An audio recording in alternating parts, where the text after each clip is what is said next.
A very happy Republic Day to each and every one of you. Every year India celebrate करता है 26 जनवरी as its Republic Day. This year 2025 हम celebrate करने वाले हैं 76th Republic Day. But क्या आपने कभी सोचा है कि 26 जनवरी का सिग्निफिकेंस क्या है? जब हमारी संविधान सभा ने हमारे संविधान को अडॉप्ट कर लिया था ऑन 26 नवंबर 1949, तो why did we wait for 2 months उसको इफेक्ट में लाने के लिए? आखिर में 26 जनवरी डेट इतनी सिग्निफिकेंट क्यों है हमारे नेशनल मूवमेंट के हिसाब से? तो चलिए चलते हैं and let us do this entire story which leads us to 26 January as a very special date in a national movement. 1885 में इंडियन नेशनल कांग्रेस की स्थापना होती है. वी वांटेड एन ऑर्गेनाइजेशन जो हमारी मूवमेंट का एक नर्व सेंटर बने. वो हमें इंडियन नेशनल कांग्रेस के फॉर्म में मिलता है. जब हम इंडियन नेशनल कांग्रेस की बात करते हैं in the starting phase of the Indian national movement 1885 से 1905 तक हम लीड करते हैं मॉडरेट फेज.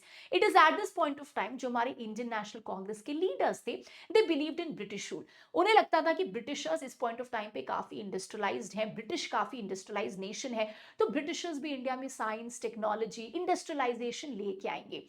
हाउएवर यहीं पे आते हैं अनदर ग्रुप ऑफ पीपल जिनको हम कहते हैं एक्सट्रीमिस्ट. एक्सट्रीमिस्ट जो होते हैं they didn't believe in British rule.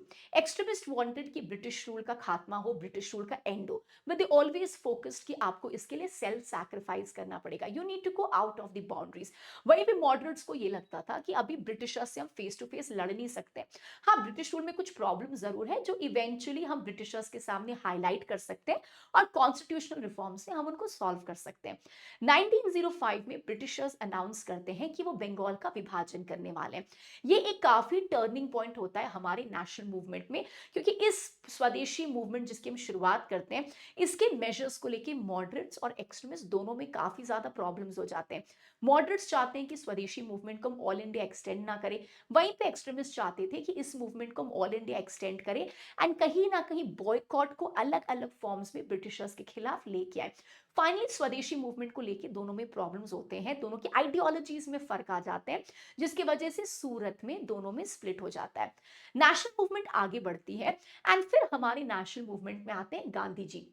जो हमारे यूथ्स होते हैं नेशनल मूवमेंट के they are very inspired and moved by Gandhi ji, क्योंकि साउथ अफ्रीका में गांधी जी ने इंडियंस के प्रॉब्लम्स को अपने सत्याग्रह के मेथड से सॉल्व किया था. Problems regarding registration certificate, problems regarding poll tax, immigration act, marriage act, इन सब के खिलाफ उन्होंने मॉडरेट मेथड इस्तेमाल किया, जिसके बाद ही realise that satyagraha is the only method जिससे हमें रिजल्ट मिल सकता है. फिर वो इंडिया के पॉलिटिकल इश्यूज में भाग लेते हैं जहां पे चंपारण खीरा अहमदाबाद सत्याग्रह में उनको मैसिव सक्सेस मिलता है. It is at this point of time जो वर्कर्स होते हैं, जो किसान होते हैं, जो इंडियन मासेस होते हैं, वो गांधी जी की तरफ काफी ज्यादा अट्रैक्ट होते हैं. उनकी करिश्मा और उनके सत्याग्रह का मेथड, नॉन वायलेंस का मेथड लोगों को उनके तरफ काफी ज्यादा खींचता है. And it is at this point of time हम रियलाइज करते हैं कि हमारा मॉडरेट और एक्सट्रीमिस्ट मेथड तो काम नहीं किया, बट ये सत्याग्रह मेथड हमें आजादी दिलाएगा.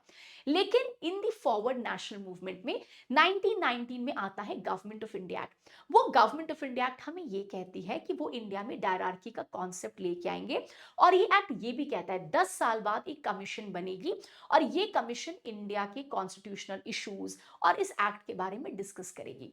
Now the problem here is जब ये 1919 एक्ट आता है हमें इसके क्लॉजेस पसंद नहीं होते, तो हम लुक फॉरवर्ड कर रहे होते हैं कि जब 10 साल बाद एक कमीशन बनेगा हम इंडियंस उसके पार्ट रहेंगे and we will make sure कि जो भी हमारे प्रॉब्लम्स हैं हम ब्रिटिशर्स के सामने हाईलाइट करेंगे और कॉन्स्टिट्यूशनल एडवांसमेंट्स के बारे में बात करेंगे.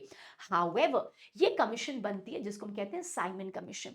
साइमन कमीशन बनती है, बट इस साइमन कमीशन में ना इंडिया के कोई भी मेंबर नहीं होते हैं, जिससे इंडियंस काफी आउटरीच होते हैं. ये एक तरीके से काफी ह्यूमिलिएशन था, काफी बेइज्जती था हमारे लिए. बट इसको आंसर करते हुए ना लॉर्ड बर्किनहेड हमें ये कहते हैं, लॉर्ड बर्किनहेड कहते हैं कि देखो हमने आपको एक साइमन कमीशन में इसलिए नहीं रखा क्योंकि आप इंडियंस एक साथ मिलके कोई भी कॉन्स्टिट्यूशनल डेवलपमेंट पे बात नहीं कर सकते. आप सब एक साथ मिलके कोई वेल सेट फ्रेमवर्क हमें नहीं दे सकते. अब जब स्पेसिफिकली ये बात होती है तो उसके बाद हम लेके आते हैं 1928 में नेहरू रिपोर्ट. हम एक चैलेंज लेते हैं and you will see specifically हम लेके आते हैं हमारा नेहरू रिपोर्ट. ये नेहरू रिपोर्ट हमारे लिए काफी ज्यादा सिग्निफिकेंट होता है क्योंकि इस नेहरू रिपोर्ट में हम मांगते हैं ब्रिटिशर्स से dominion status. However, Nehru report को लेके काफी ज्यादा कंट्रोवर्सीज होती है, because you will see Subhash Chandra Bose, Jawaharlal Nehru and बाकी यूथ सेक्शंस जो कांग्रेस में होते हैं ना, वो सब नेहरू रिपोर्ट को क्रिटिसाइज करते हैं। वो ये कहते हैं कि हमारा इंटेंशन ब्रिटिशर से कंप्लीट आजादी मांगने का होना चाहिए, पूर्ण स्वराज का होना चाहिए, ना कि डोमिनियन स्टेटस का। एंड इसी टाइम पे हम इरविन के सामने लेके जाते हैं हमारा दिल्ली मैनिफेस्टो। हम इरविन को ये कहते हैं कि हम राउंड टेबल कॉन्फ्रेंसेस अटेंड करेंगे, लेकिन हमारे पास कुछ टर्म्स एंड कंडीशंस हैं, जिसमें सबसे पहला टर्म ये होता है कि जब राउंड टेबल कॉन्फ्रेंसेस होंगे, इंडिया डोमिनियन स्टेटस के बारे में डिस्कशन करेगा, इंप्लीमेंटेशन के बारे में डिस्कशन करेंगे। हाउएवर, इरविन हमारे दिल्ली मैनिफेस्टो को रिजेक्ट कर देते हैं। वो साफ साफ हमें ये कहते हैं कि राउंड टेबल कॉन्फ्रेंसेस में साइमन कमीशन के रिपोर्ट का डिस्कशन होगा, और ऐसी कोई भी डिस्कशन नहीं होगी डोमिनियन स्टेटस इंप्लीमेंटेशन को लेके। And it is at this point of time हमारा लाहौर सेशन आता है। 1930 26 of January Indian national Congress का लाहौर सेशन होता है, और इस लाहौर सेशन में, जिसको हेड करते हैं जवाहरलाल नेहरू, हम डिक्लेयर करते हैं पूर्ण स्वराज। और यही रेजोल्यूशन का लिंक हमारे रिपब्लिक डे से है, क्योंकि 26 जनवरी 1930 को ये रेजोल्यूशन होता है। जवाहरलाल नेहरू यहाँ पे कहते हैं कि हम राउंड टेबल कॉन्फ्रेंसेस को बॉयकॉट करेंगे, और इसी सेशन में हम ये कहते हैं कि हमें चाहिए कंप्लीट आजादी, कंप्लीट इंडिपेंडेंस। ऑल्सो इस सेशन में ये भी कहा जाता है कि सिविल डिसोबीडियंस मूवमेंट की शुरुआत हम करेंगे, एंड कांग्रेस वर्किंग कमेटी इसकी शुरुआत के लिए प्रिपरेशंस करे। एंड दिस रेजोल्यूशन सेट कि 26 जनवरी 1930 को हम मनाएंगे हमारा पहला इंडिपेंडेंस डे और Swaraj day. And that is why 26 जनवरी का डेट हमारे लिए इतना ज्यादा सिग्निफिकेंस है। सो 26 जनवरी को स्पेसिफिकली हम अपनी कॉन्स्टिट्यूशन जो है उसको इफेक्ट में लेके आते हैं, हम रिपब्लिक डे मनाते हैं इस डे को ऑनर करने के लिए। 31 दिसंबर 1929 मिडनाइट रिवर रबी के ऊपर हम स्लोगन्स देते इंकलाब जिंदाबाद के, और न्यूली अडॉप्टेड ट्राई कलर को स्पेसिफिकली होस्ट किया जाता है। एंड 26 जनवरी 1930 को हम सेलिब्रेट करते हैं as per the Lahore resolution हमारा फर्स्ट इंडिपेंडेंस डे, जिसको हम स्वराज डे भी कहते हैं, on the basis of this Purna Swaraj declaration, जब हम पहली बार ब्रिटिशर से कंप्लीट आजादी और पूर्ण स्वराज का डिमांड करते हैं। एंड हेंस आता है हमारा संविधान। हमारी संविधान सभा for the first time meet करती है 9 दिसंबर 1946। ऑलमोस्ट 2 इयर्स 11 मंथ्स लगे थे हमारे संविधान को प्रिपेयर करने में। तो जब इंडिया को आजादी मिली थी 15 अगस्त 1947, we didn't have a constitution. हमें एक नया फ्रेमवर्क की जरूरत थी जो इंडिया की आइडियल्स, उसके वैल्यूज, उसकी डाइवर्सिटी, उसके कल्चर को दर्शाए, जो इंडियन संविधान के फॉर्म में हम स्पेसिफिकली लेके आते हैं। And hence you will see 26 November 1949 को हमारा संविधान अडॉप्ट जरूर होता है, लेकिन हम इसको फोर्स में लाते हैं ओनली ऑन 26 जनवरी 1950, जिस दिन हम अपना रिपब्लिक डे सेलिब्रेट करते हैं।